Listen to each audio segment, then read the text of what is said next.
guys. So I'm continuing my little talking series, I guess, on high vibe support systems. So I had a little friend group back in Florida, at my first or second friend group, that all kind of came to fruition through one person. I met one person and then I met all of their friends. So this person became the nexus of my friend universe.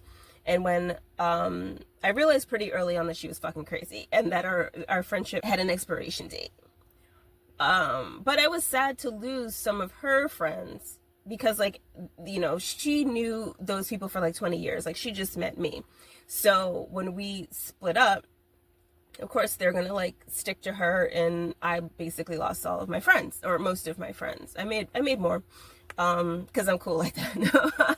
But one thing part of the reason that I knew that our friendship had an expiration date is because I recognized how out of control she was when she became emotional. She's a very emotional person.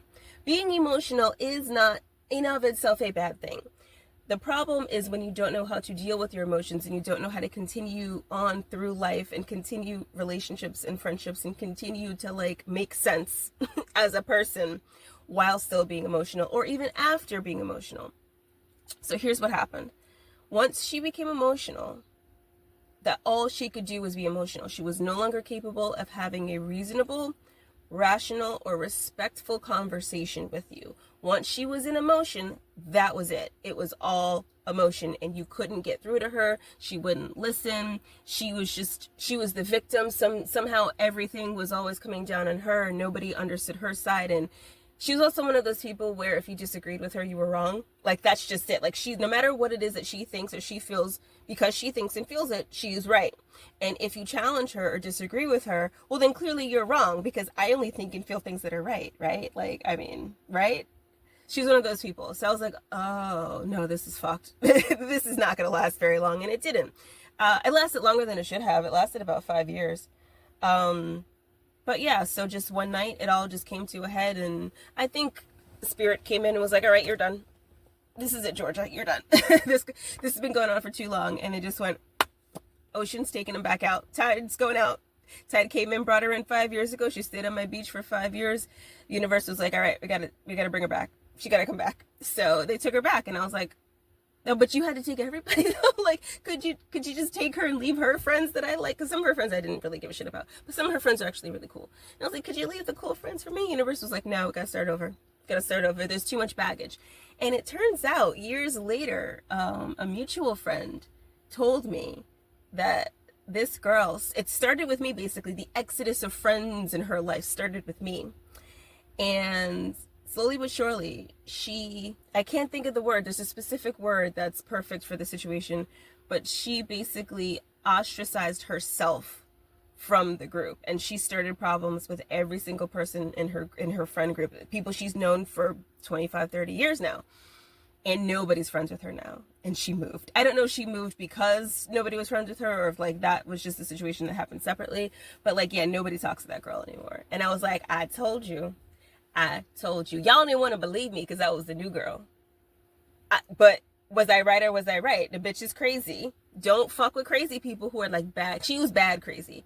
I'm okay crazy. Like, I'm not going to go out on a limb and be like, I'm good crazy. Because, like, how do you know if you're good or not? Like, I don't know. People who talk like that, they're like, oh my God, I'm so amazing. I'm the best. I'm so good. Like, I'm such a good. People who talk like that, if you're good, you don't have to go around telling people you're good. You know what I mean? So I don't want to be that person to be like, I'm the good kind of crazy. I'm going to just be like, I mean, I'm not going to hurt you.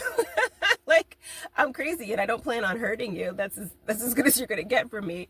But yeah, I don't want to. It's like that line from Weird Al Yankovic's song, Amish Paradise. I'm a million times as humble as thou art. It's like, name things that when you say them out loud, it immediately lets people know that you're not that thing. Humble, positive, good, a good, like, you know, like a good friend or a good this, or people who are like, I'm such a good friend. You don't have to say that out loud. If you're actually a good insert relationship here, maybe just do the thing and don't say it out loud. Like, saying it out loud makes it sound like you're trying to convince yourself just as much as you're trying to convince me. Anyway, this conversation got off the rails a little bit, but the point is, I forgot. I have to open my other. I have a couple of phones. I have to open my other phones just to see where I was, because my brain don't work no good no more. Okay, once you become emotional, you have to be able to control your emotions to the point that you're still able to have a conversation. It's really, really important to be able to still communicate, and not just communicate what you're feeling. I'm not saying that being a good communicator is being a good listener, right? So it's not just like, oh, be a good communicator. Okay, well, I'm emotional and you need to know how emotional I am and you need to know what I feel, and you don't get to have any of your feelings because your feelings are wrong, especially if they challenge my feelings. That's not communicating. And that's still all emotion. You have to be able to continue to have rational, reasonable, and respectful conversations even when you become emotional. It's very important. Take note of the people in your life who can do that, because that is hard to come by, especially in today's world where there is just a short little step. It's just a jump to the left, right? And then, no, it's just a jump to the left. And then a step to the right. Place your hands on your hips. Okay, I need to stop doing that. Take note of the people in your life, if there are any, who can do that. Who can get emotional and still be rational and reasonable and respectful and responsible, and you can still communicate them, and you can still attack the problem, and you can still be solution oriented and try to find a solution to the problem instead of just attacking each other, because that's what feels better in the moment. And keep those people, as long as the other stuff like works too. Don't just keep people because they're like that. You might not actually be compatible and have anything in common. But take note of that. When you come across someone who's able to do that, okay, this person could stick around. This person could stay on my beach for a little while longer. Okay. And the people who can't do that, no matter how much you love them, when there's people in your life who can't do that, I don't know. That's up to you. But at this point in my life, you stealing my peace. Ain't nothing pleasurable about this. And this is not my purpose. So you gotta go. But that's just me. Okay. Moving on to the next topic. See you later.